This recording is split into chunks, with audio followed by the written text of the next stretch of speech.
OBS is rolling. YouTube is starting. Yeah. Okay. It says we're live again. But are we? Right? Oh, man. Okay. Alright,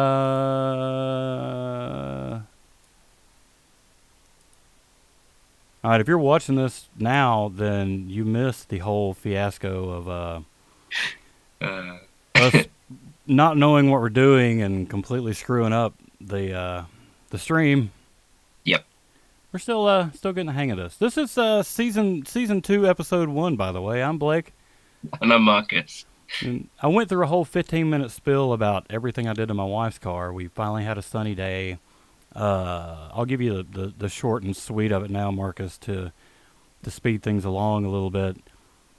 And if anybody is watching in the chat live right now, you know, let us know. Let us know if everything's coming through okay this time, before I ramble on too long again.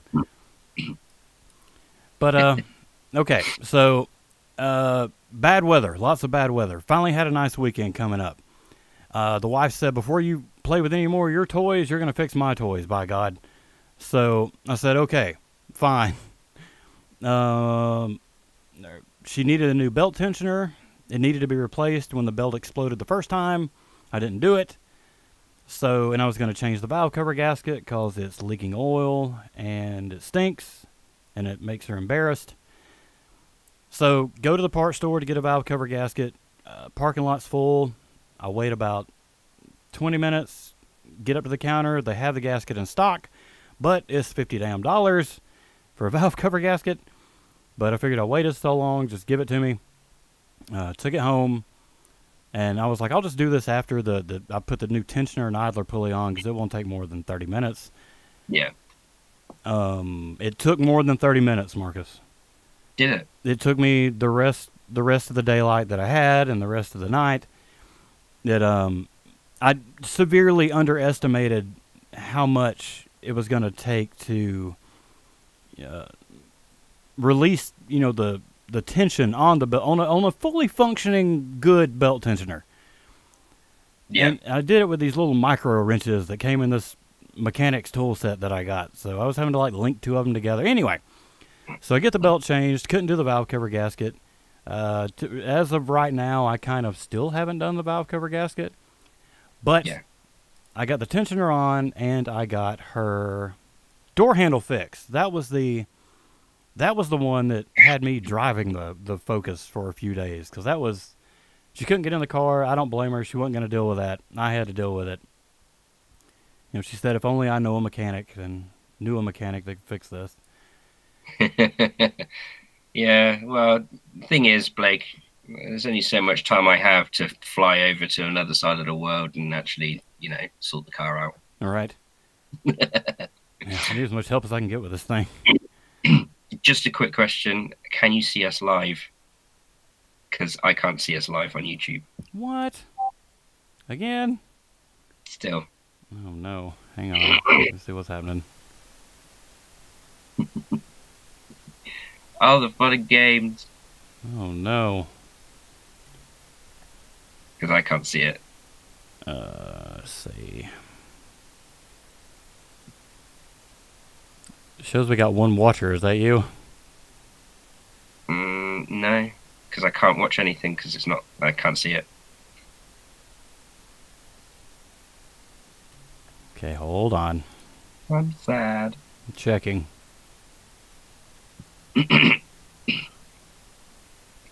If anyone's realized by now, we suck at this. Yeah, we had this all figured out, and then we did.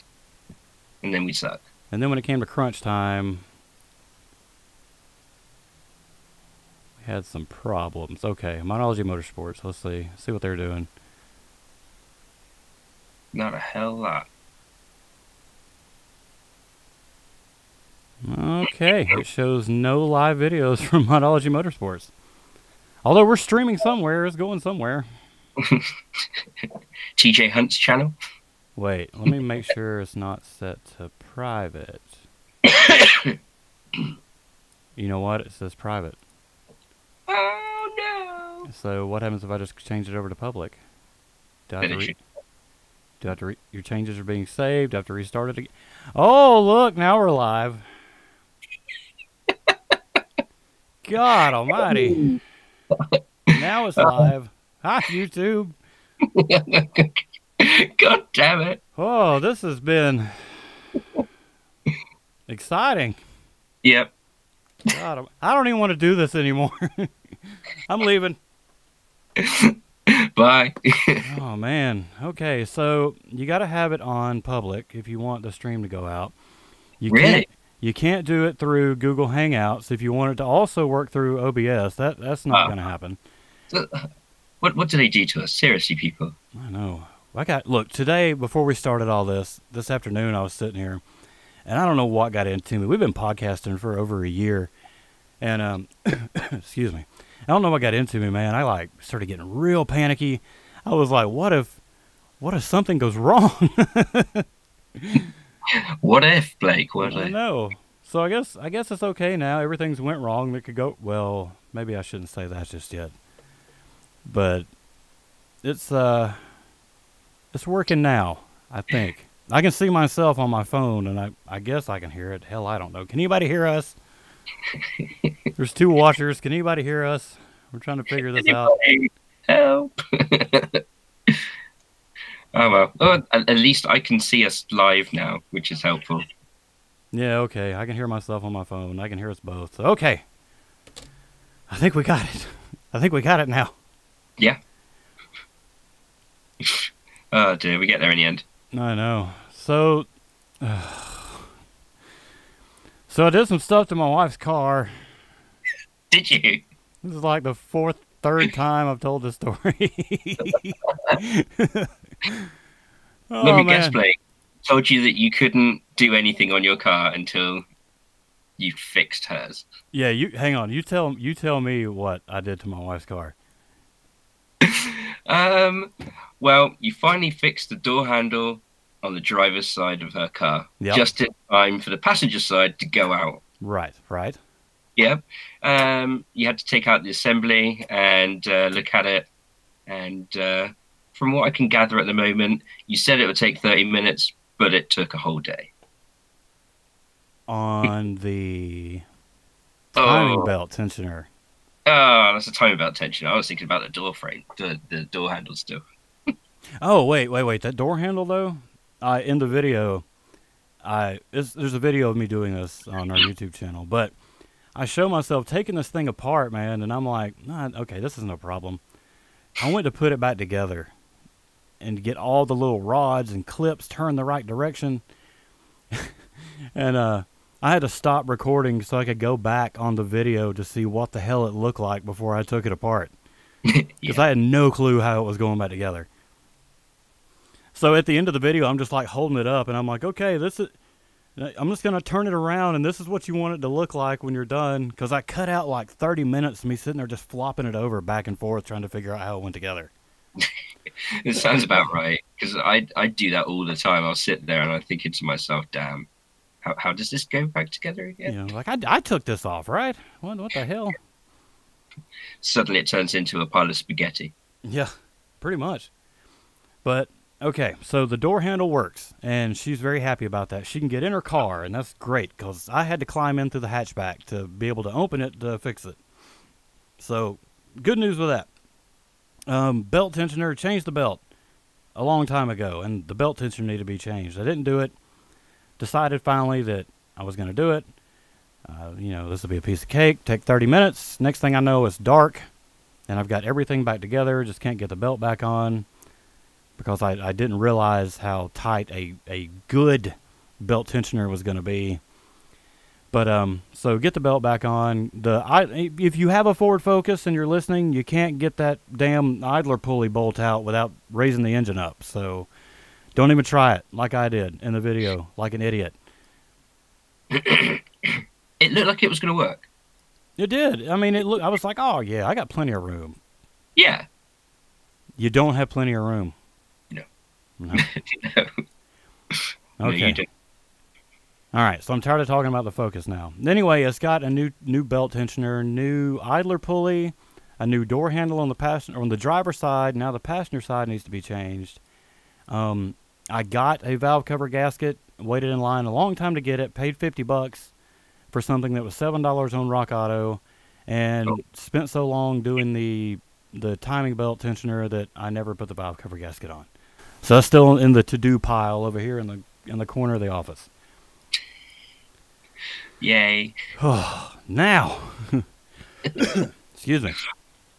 My wife came to get me from the house in the Toyota because she was driving it, so I could climb in the back of the Focus. And car smelled like gas real bad when she pulled up. And I said, "Has it been doing this?" Because it kind of did it every once in a while, but this smells real bad. And she said, "Yeah, it's kind of been like this all day." So I was like, "Well, let's just go." I looked kind of around, could smell it, didn't really see anything. We go to the store, get out at the store. When I look under the car there, it's like a steady stream running off the exhaust onto the ground. And I said, "Let's go inside before this car blows up." And I let the pressure off open the gas cap before we went in. And there was like an insane amount of pressure on this thing. So I think so when I get home, I'm going to look at Google and I'm going to figure out what all this is about.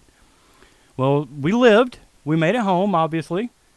And I learned that, so the vapor canister on these things stop up if you get too much raw fuel in them. So fuel goes from the tank through the fuel filter to the engine, through the fuel rail, through the injectors, and what's left is supposed to go through the vapor canister and then back. Well, the vapor is supposed to go through the vapor canister and then back to the tank.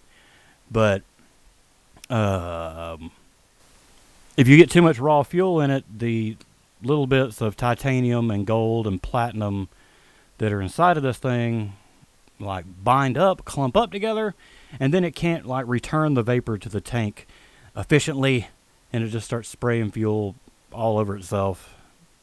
So the only way to fix it is you can change the vapor canister, which is $200 because it's full of precious metals, just charcoal apparently, but $200 worth of charcoal.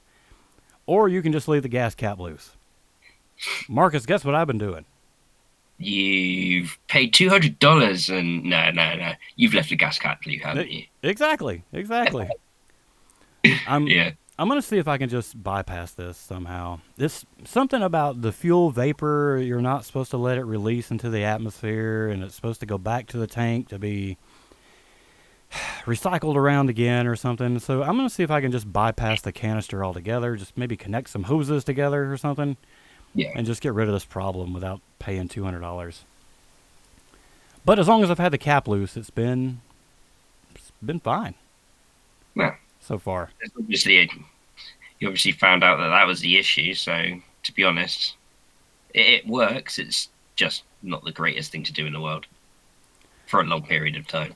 Right. Yeah, I don't know what kind of any kind of long-term issues I may have from this, maybe, but we'll see. We'll see how it goes. I'm testing this. This is for the YouTube channel to see what happens if you leave the cap off too long. Yeah, plainly. All right. And I guess the last thing I really got before we hop into your stuff, there's this website called carid.com. And they sell like a ton of aftermarket performance parts. They've got stuff for the Civic. They've got stuff for the Focus and the Accord. And lo and behold, they have stuff for a 94 Toyota Celica. And I'm not talking about just like, chrome skull, doorknobs or snakehead valve stem caps for your tires. They've got body. That. I know. You'd be surprised. Dude, they have got body kits for this Accord, or for this Toyota. They've got cold air intakes. They've got full exhaust systems with a header. Yeah. For this car that has like 92 horsepower and an automatic. So I don't know who this shit's for. I don't know, but it sounds hilarious. You can imagine. You know what? If anybody out there who watches the show has one of those and the body kits and the rest of it, I will I will eat my racing gloves. I want to see it. If you've got it, then I definitely want to see it, because I would look. I mean, some of the kits they look okay, kind of, but I don't know. I'm not gonna not the Corolla. You know, I can do that to the other cars, but not the Corolla. The Corolla is just going to be the A to B to Z leaking fuel along the way car. The gas cap open. With the gas cap open. I'm just going to open the door, the fuel door, just stick a rag in there for a gas cap. Yeah, you know, and then if you get bored of it, you know, you can stick it on the side of the road and then light it and run away. Oh, I just thought of something. Now that we've restarted this like 4 times already, did I say that this is Season 2, Episode 1 of the Modology Motorsports podcast? I don't think we did. Okay, hi! Hey, this is Season 2, Episode 1 of the Modology Motorsports podcast. I'm Blake. And I'm Marcus. All right. Okay, so if you're listening to the actual podcast version of this has been a wild first launch onto YouTube, a wild first start. So, well, the 5th first start. And you'll miss all the good stuff because we deleted all the screw up videos off the YouTube channel. So, hopefully by this point when this one goes up, if you want to check it out on the channel, it should be all right by this point. You'd hope so. All right, Marcus, that is everything on the one day of sunshine that I could get accomplished. What have you been up to, buddy? So, surprise, surprise, not a massive amount's been done to the Mini. Most of my time has been taken up by accumulating parts for it. So, after last time I spoke to you, unfortunately, I found out that my alternator has split and it's sort of mushrooming out of its casing. On the Mini? Yeah, on the Mini. I don't know. So yeah, it's as I tear through this thing, it's one thing after another. I mean, at the moment, the most useful thing is being used for is the podcast. You know, to sit in and set up and make myself look vaguely interesting. It makes a good set. Yeah, it does make a good set, and it keeps me out of the way whilst I'm doing it as well. So, you know, I think my missus is probably happy about that. So the unfortunate after effect of this mushrooming is that it will more than likely, it hasn't happened yet because I've double checked it, but it's more than likely going to be the case that the alternator is going to start overcharging everything in the vehicle. And eventually, just before it goes, this is, by the way, this is all the stuff that I've been reading up online and people that I've spoken to on Facebook and stuff like that, and groups. And it seems to be quite common that these go on this age-old Mini, and it will then end up, I think the first thing it kills before it dies itself is the power assisted steering pump. Oh no. So, yeah, I'm not really in the mood for like tearing the whole entire subframe off to get to the power assisted steering pump. So we'll we'll change the alternator, I fear. So, you know, once again, the more things that I pull off of this thing, the worse it seems to find, you know, the worse I seem to find things that are actually there. So I'm sort of not looking forward to when I actually get the supercharger off of this thing, because I get a funny feeling that the oil journals are going to be completely and absolutely bare, and the gears are going to be like in pieces inside of it. No, no. But, you know, on the bright side, I actually have another supercharger on a shelf the other side of the workshop, waiting to go in it, and I know that it's good because I've already taken it all apart. So could be worse. Right. At least you're prepared. Yeah, prepared, and it's upgraded as well. So it's got a 15% reduced pulley on it as well, so it'll spin it up quicker. So yeah.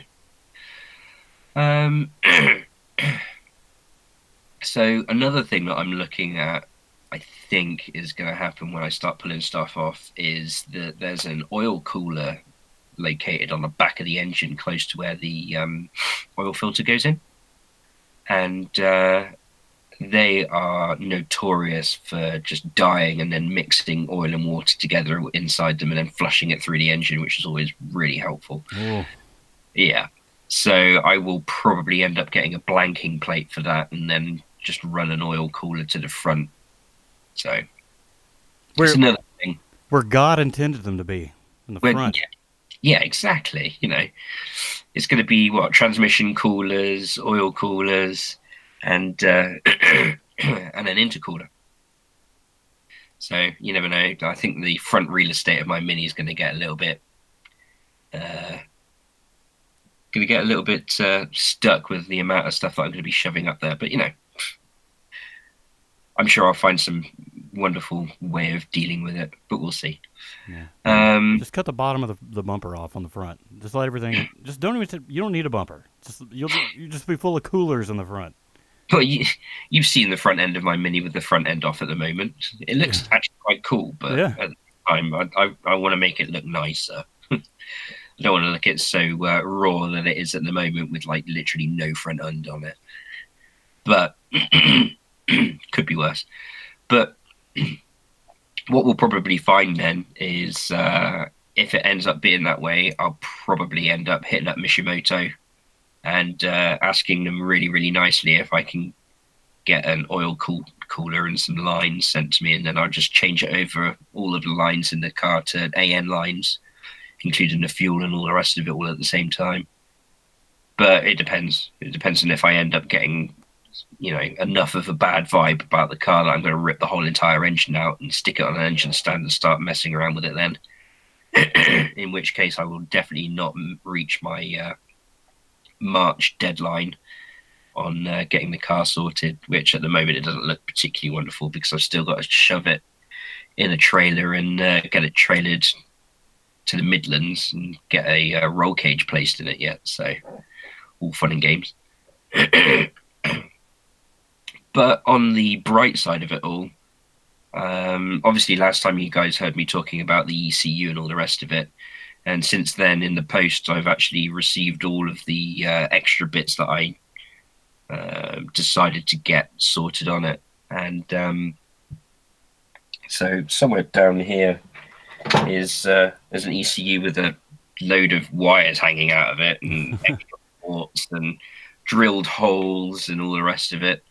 And yeah, so I've been busy modifying the things that are going to be modifying my car, which I'm not sure if that makes sense or not, but yeah, I mean, that's pretty much most of it at the moment. I'm hoping that once I've got the ECU in, I can start going through some like setup guides for setting up your ECU for the first time it goes in the car.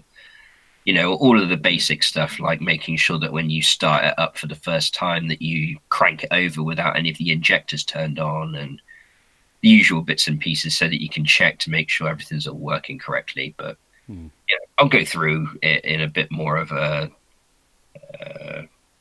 bit more detail in actual videos, I suppose, rather than waste my time talking about it all now.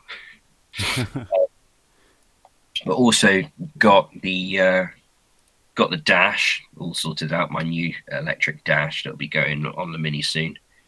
With that, I've also got the GPS and all the rest of it. I think I spoke a little bit about that last time.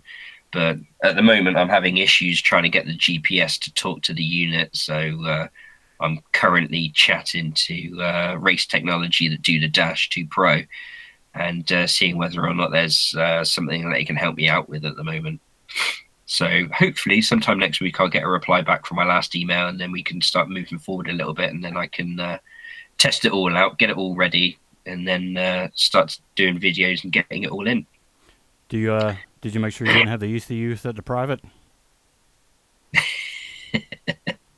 Yeah.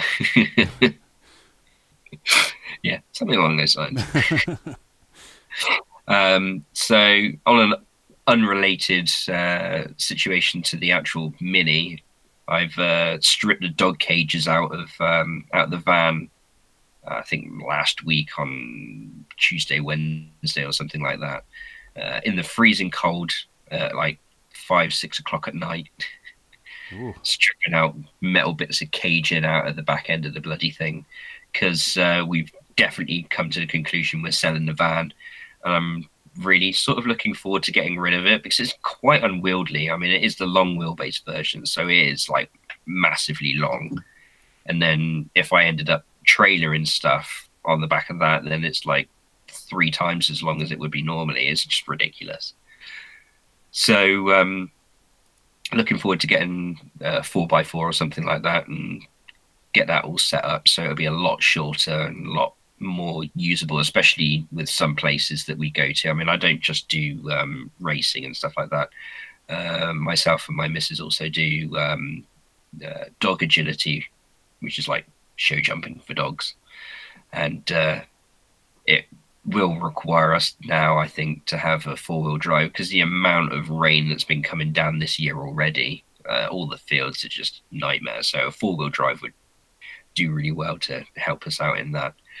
And then the Yaris is doing completely fine at the moment. It's at the moment the one car out of the whole entire fleet of ours that's working correctly. Good. Yeah. So that's pretty much my update as it stands so far. Yeah, that was my biggest fear with the Toyota when it was leaking fuel. Is that was supposed to be the dependable one in our fleet. So yeah, it just doesn't end up being that way, does it? Nah. Well, I mean, you know, it's a 94, so the fact that it's still running and has air conditioning, it's still doing pretty good, I guess. Yeah. I'll apologize to the listeners as well, as I've got a stinking cold at the moment, so I'm trying to stop myself from coughing. And usually it's a lot easier because then I'll mute things, but and then or Blake will delete it out later on. But we're running this one completely live at the moment, so all the coughs are extra. That's right. You get all the free coughs and farts and whatever we end up doing. It's all going in. Oh yeah, definitely all going in. Coughs, farts, small amounts of vomit when we specific videos come up that we don't like. Well, is that everything you got, Marcus? That's pretty much everything that I've got. All right. Well, it's time for news. So back season 1, episode 4, we were still podcasting babies back then on the 4th episode. But there were rumors back then, Marcus, that there was going to be a new Supra. Do you remember that? Oh, let me think. Well, it was really secretive, wasn't it? But yeah, there were rumors. Yeah, rumor. Yeah, we kind of talked about it on and off after that across season 1. But at the Detroit Auto Show this year, guess what got debuted, Marcus? A new Dodge Ram? It's kind of. Well, I have a story about that, but we'll tell it after this. No, guess what, buddy? We're getting a new Supra. Yay! Yay! Yay! Was it the Mark 5? Is it Mark? Or 6? 5, I think. I don't know. The Gazoo Racing Edition? Gazoo Speak GS? Gazoo something? I don't know. Okay. But since we're doing this live, me and Marcus figured out a slapdash way to be able to play video across our podcast. So I've chopped up some clips of the premiere of the Toyota Supra, and Marcus has got them on standby. So Marcus, will you play the first clip? And this is going to be, all right, so they released this teaser trailer pretty much, and it was supposed to go out the same day as the Detroit Auto Show, but Toyota Mexico released it a day early. So everybody got to see the Supra before they got to see it on stage. And this will be the teaser video that everyone got to see early. Cool. I'll fire it up now then.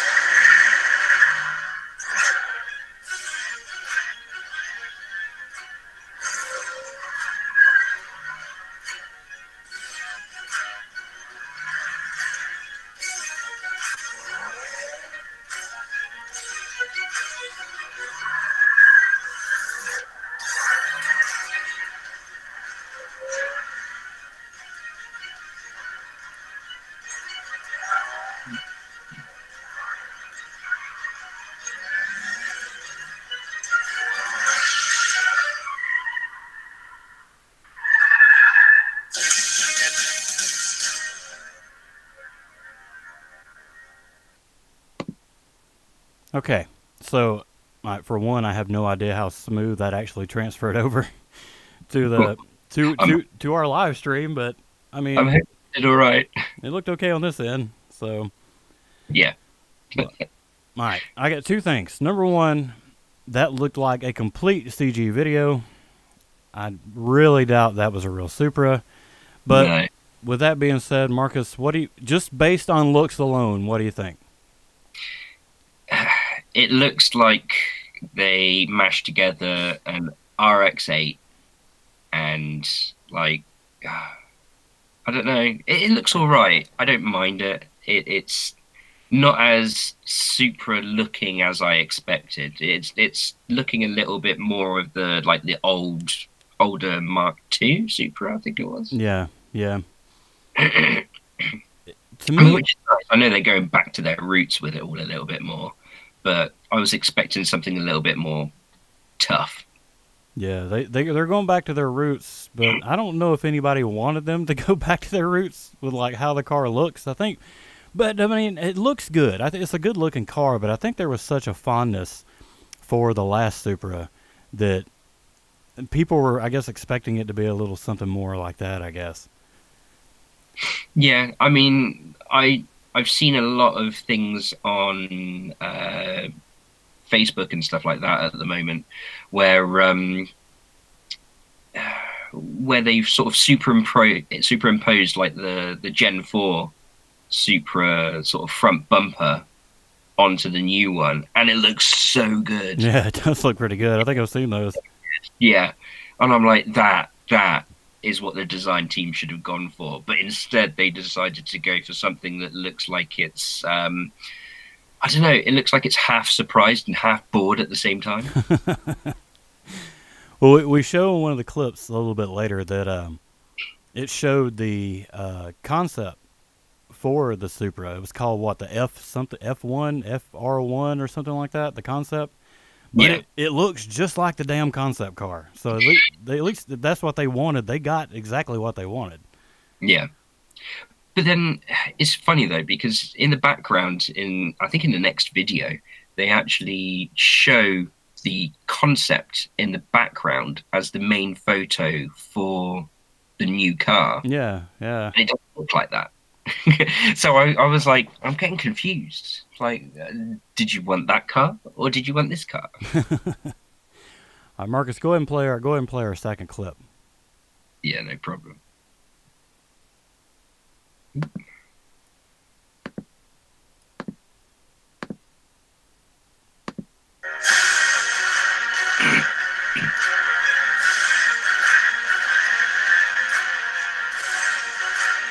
Ladies and gentlemen, please welcome President and CEO of the Toyota Motor Corporation, Akio Toyota.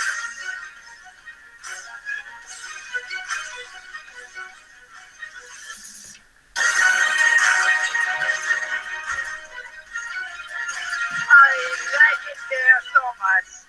I almost didn't get out. Hello, ladies and gentlemen.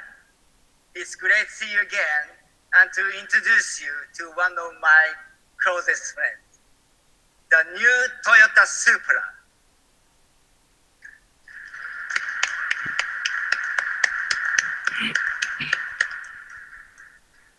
Also known as the worst kept secret in the industry. What do you think?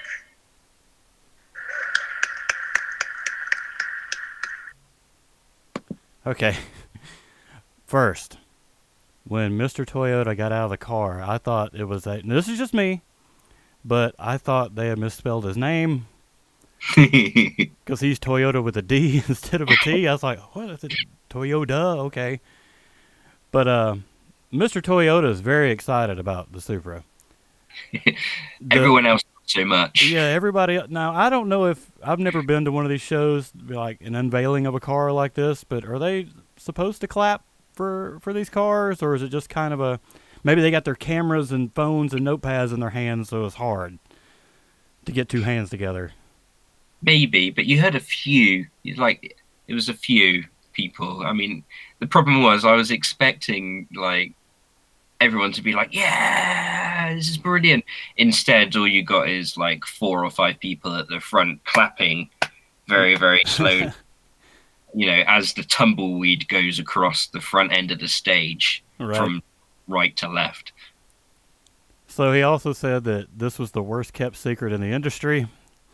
No, he was not wrong. No, he was very true, very, very true about the work. Because, like I say, last year about this, a little shy of a year ago, we had first heard about it, and then throughout over the year up until the debut, things started leaking out about the engine size, maybe some work with BMW on the engine. They started talking about. There were some leaked pictures of the rear of the car first, and then a picture where somebody pulled back like the cover on it, and you could see the front end of the car. Yeah. And then it seems like there was one more thing that happened. Oh, and then Toyota Mexico just straight up putting out the teaser trailer a day early. So. Oh yeah, but that's standard. I spoke to you about that, didn't I? When we were chatting, when we were supposedly setting up for this show. Yeah, it seemed like car teaser trailers, video game teaser trailers. And video games. Yeah, they just straight up go up for sale days early. Yep. That's Mexico for you. Right. Not giving a shit and just dumping it out early because it's better that way. So this is fine. We'll just go show that. Wait, not today? Tomorrow. Oh, sorry. Sorry, guys.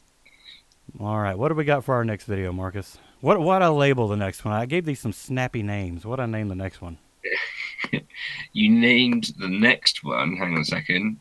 No plans for new Supra. All right, let's watch that.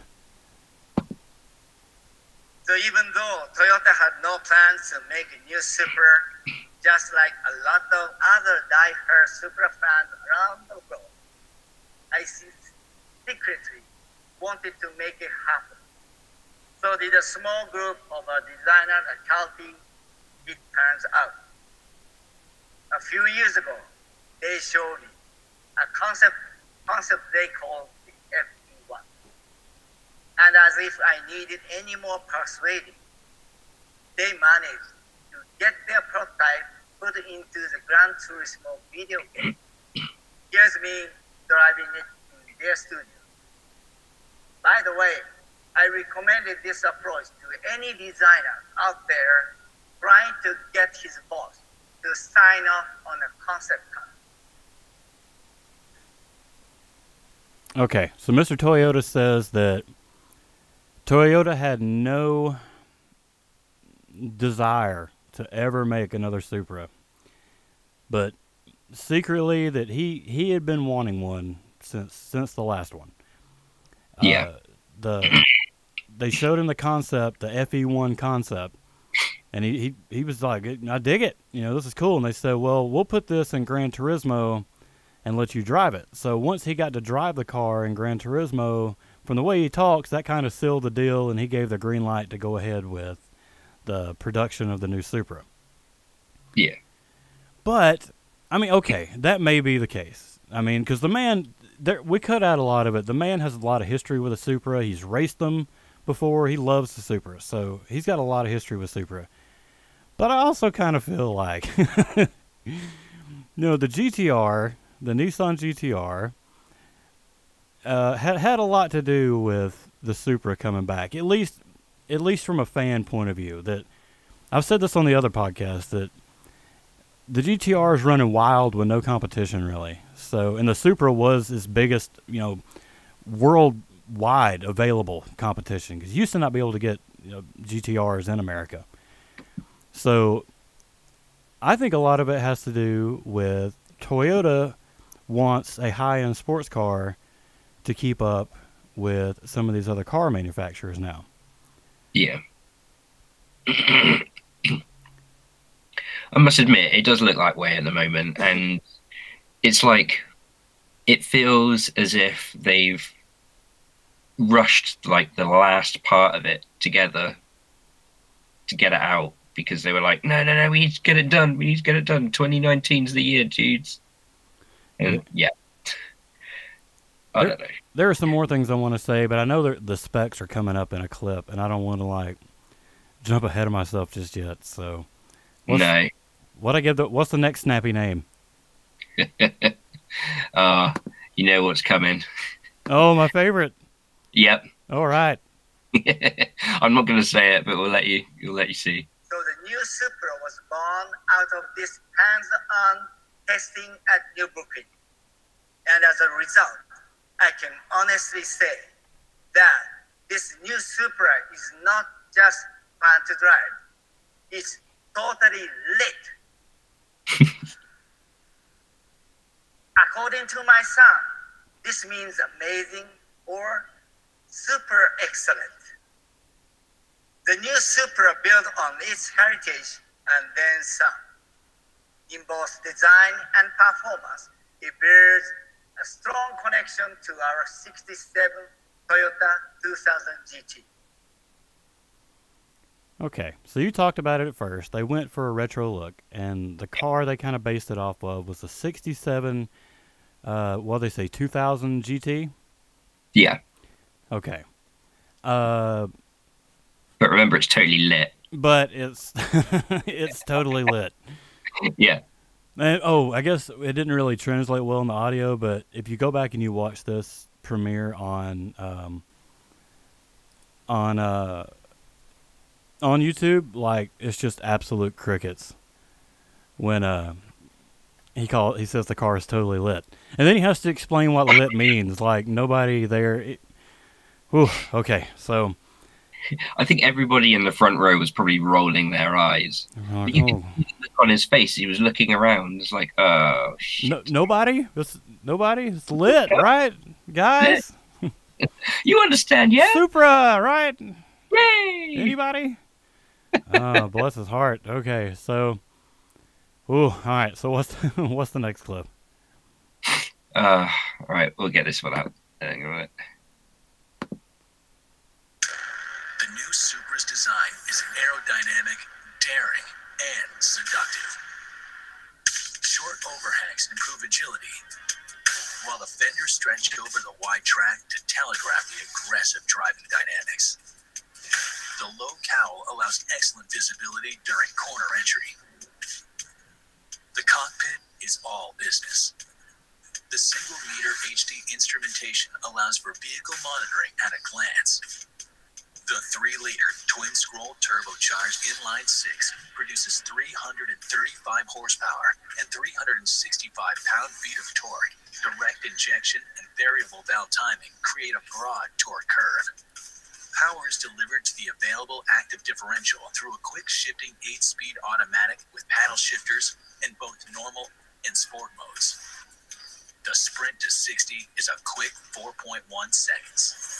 The platform was designed to maximize rigidity, lower the center of gravity, and achieve a 50-50 weight distribution.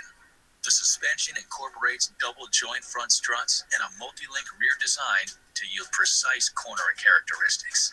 An available adaptive suspension optimizes dampening force in real time. Enhanced steering feel is produced through a variable ratio rack. Fade resistance is generated by large rotors and available Brembo 4-piston front calipers, housed in available forged 19-inch wheels. And safety will be paramount with standard pre-crash emergency braking and lane departure warning. In 2019, the legendary Supra returns.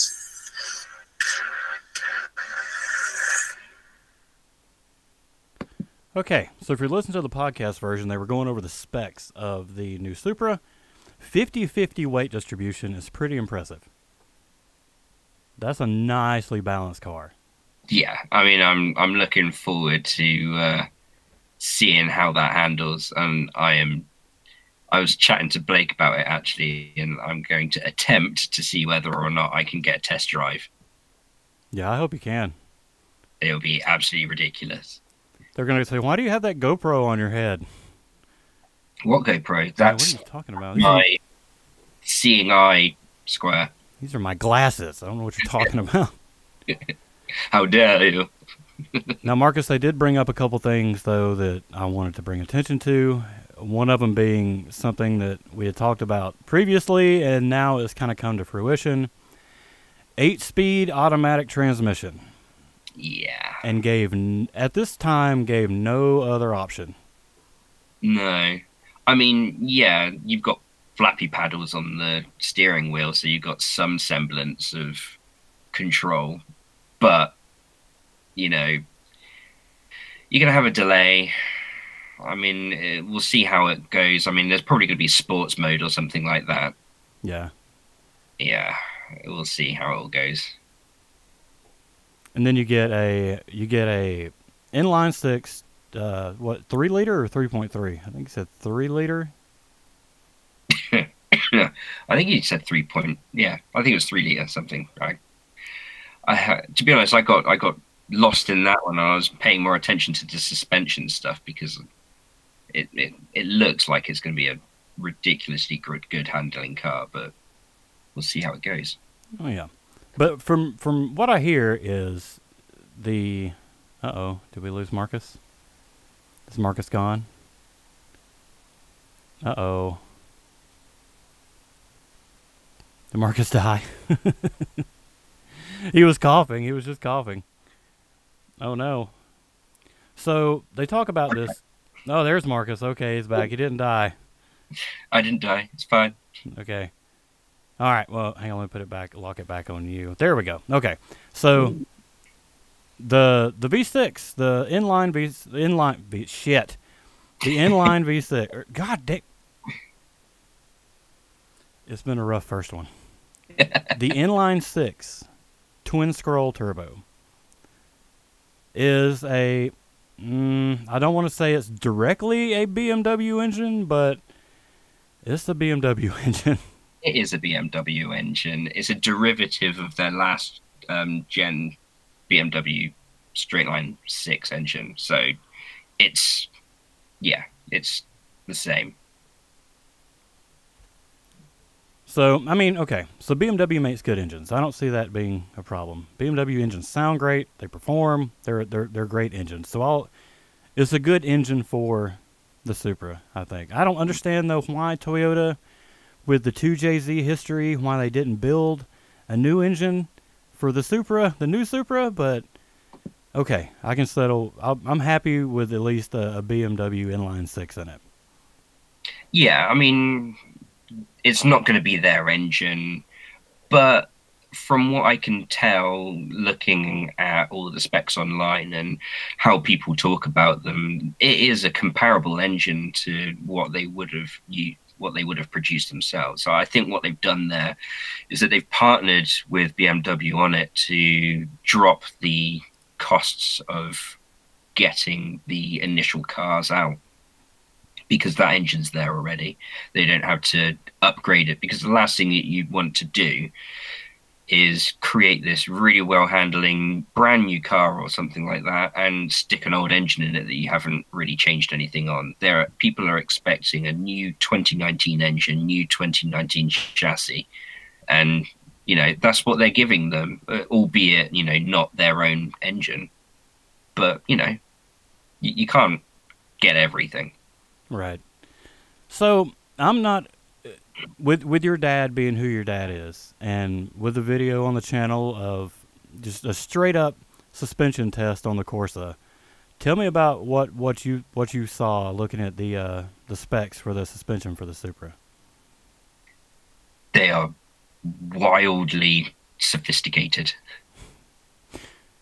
Wildly so.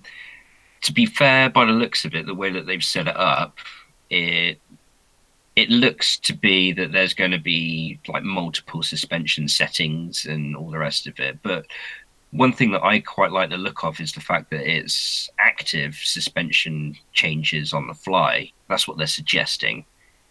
So I'm hoping that that the ECU is going to be changing those suspension settings as you're going around a corner to flatten out the car and make sure that all the aero's working on it. I wouldn't be surprised if there isn't any active aero or something like that on the actual car itself, although it's not got a rear wing per se. It's got like a duckbill ass or something like that.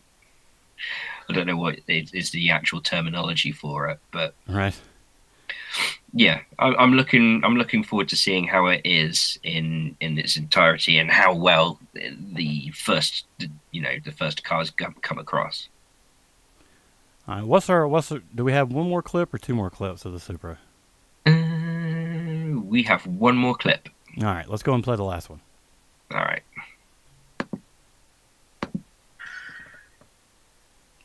Racing really does allow us to learn from the road and improve our cars.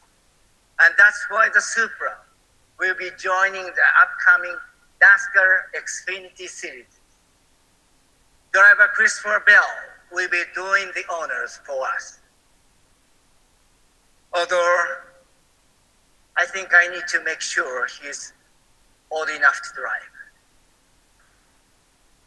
You know, SUVs are nice, but at the end of the day, is there anything better than a tight rear-wheel drive sports car? In fact, between you and me, I hope this isn't the only sports car you see with a Toyota badge in the future. Ladies and gentlemen, they say all good things come to those who wait, even a really long time. And now, finally, the next chapter in the story can begin. Today, the legend has returned. Supra is back, better than ever. Thank you very much. Thank you. Thank you, Mr. Toyota. It seems like the clapping was mainly for him to stop talking. I said, all right, Mr. Jokes. So, two things that I picked up out of this that I want to talk to you about. Number one, I don't know how much you watch NASCAR. I don't watch a lot of it. Nope. But it looks like they're going to replace the Camry in NASCAR with a Supra. So cool. That's cool. That's pretty cool. I mean, it'd be good to see it. I mean, geez, if they actually managed to get a decent win out of it all, then more good on them. They're doing really well with that. Then I think that'd be a good start to their new 2019 model. And the next thing I picked up on was, as he was closing his speech out, he said he hopes this isn't the only sports car with a, or the what did he say? The only sports car with a Toyota badge. Yeah. So I kind of wonder if they've got something else, and maybe something a true like. Oh, well, like the actual proper sports edition. Right. Yeah. So that's what I'm wondering. I heard that, Mr. Toyota. We're on to you. We're on to you. So I guess we'll keep an eye on Toyota over the next couple of years, and we'll keep an eye out and see what.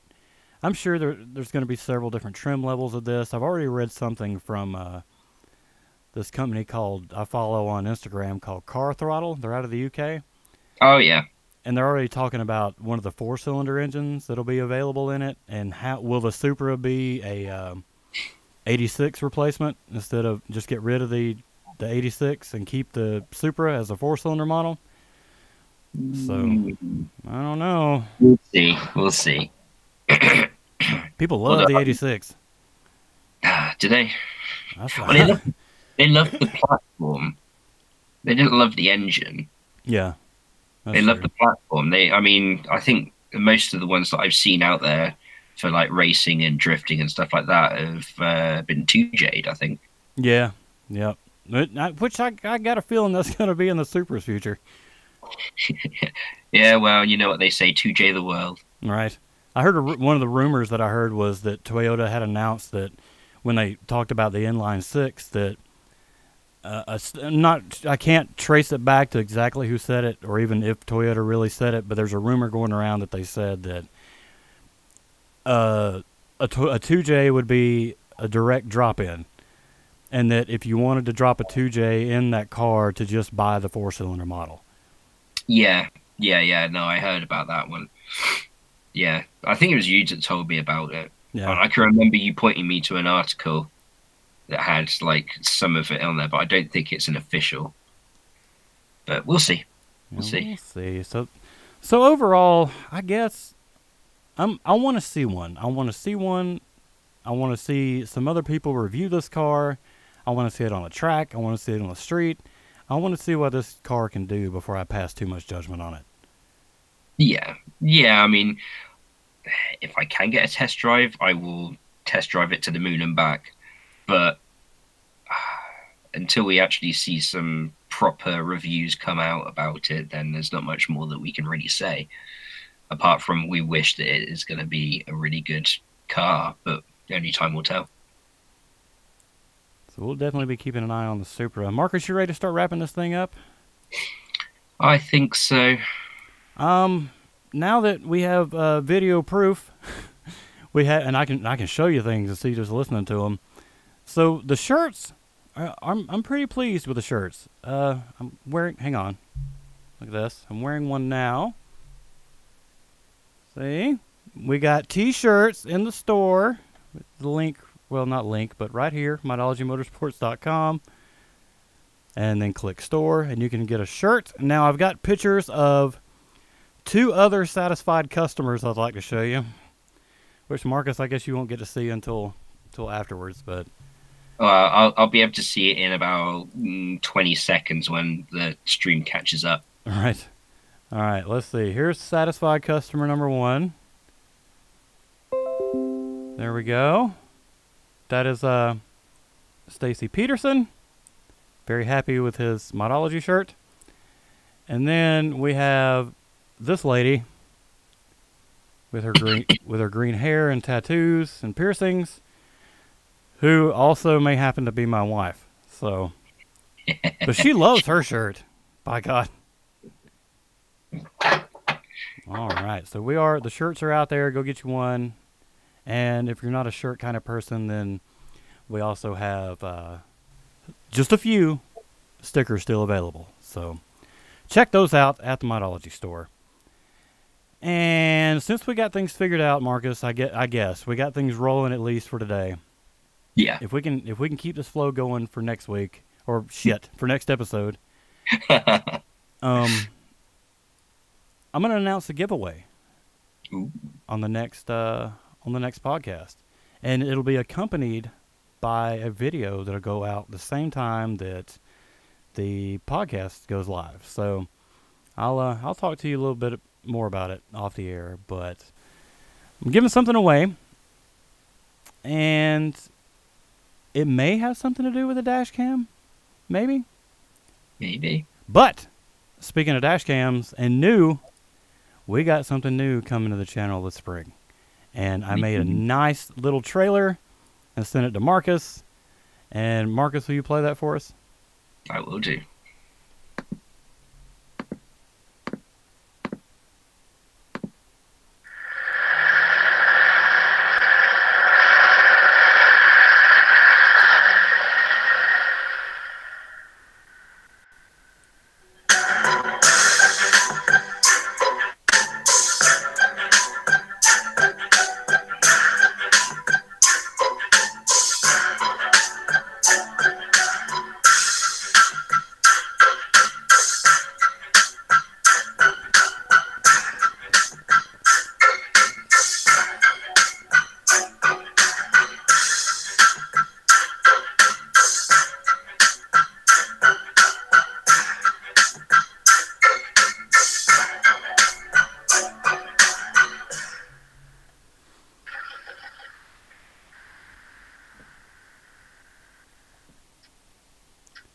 By God, do I love dash cam videos. You do, don't you? So I found a way to get more dash cam videos. My stepdad is a truck driver, and he has a really nice dash cam / GPS unit in his truck. And he finally told me, he said, "Hey, dumbass, come get all these clips that I've been saving, and my cards are full."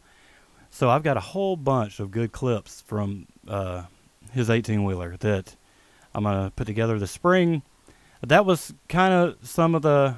I didn't want to put up all the good ones in the trailer. There's some other really good stuff in there.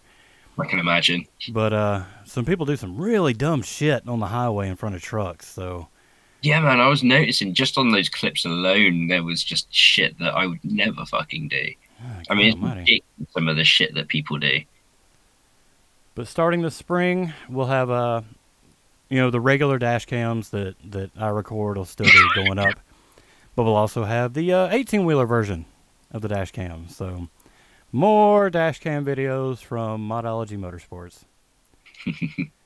All right, Mr. Brunt, let's wrap this thing up and get out of here because we're at like right at an hour now since like the third time that we've done this. We're probably like 2.5 hours total, I think. I don't know, but I'm way over what the time I was supposed to have finished and gone upstairs and stuff. You're gonna be in trouble. I'm always in trouble. What's new? All right, so if you've got something for us, you got a picture of your car, you got a dash cam clip, dash cans. Anyway, Okay. we got an email address you can send that to. It's modologymotorsports@gmail.com. You can also catch us on at Modology Motorsports on Twitter. We have a Facebook group. I post a lot of dumb shit in that. So if you're on Facebook, definitely come check us out at facebook.com/groups/Modology Motorsports. Or you can hit us up on our personal Twitters. I'm at Hesser414. And I'm at Brunt_Marcus. And my stepdad is in the, before we close out, my stepdad is in the chat right now. And he said that I have a new clip that's going to make your jaw drop. So, yeah, I'm looking forward to it.